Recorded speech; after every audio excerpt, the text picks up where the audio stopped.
So we spoke about data governance and why it is important, but for our audience who might not know what data governance is, can you expand on what it is and why is it important? Sure. So data governance really is all about how you decide how you're going to decide about data, and it's coming up with standard definitions for things. So, for example, one of the things that healthcare really wrestles with is what's the definition of a clinical FTE. It's very complex, especially in an academic setting where a clinician has research appointments, they have academic time, and coming up with, well, how do you calculate their clinical time, their clinical FTE, because they might be in the clinic but working on academic stuff maybe in their office.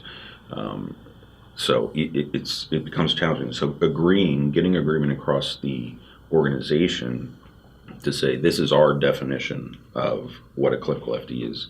Here's how we're going to calculate it, and then putting the policies and procedures in place such that everybody is calculating it the same way and everybody understands what the definition is, so that when you're looking at that information on multiple reports, it's consistent across those reports. The challenge we have today is there's data all over the place, there's reports all over the place, and when you don't have consistency of definitions and the way that the data is governed, two different reports on the same thing can say completely different information, and then the user gets frustrated and confused because is this one right or is this one right, or are neither of them right? So data governance is really important to get that consistency and put the process and the policies in place to ensure that the whole organization is following that. So it sounds to me it's the foundation. Without the foundation, you're running loose.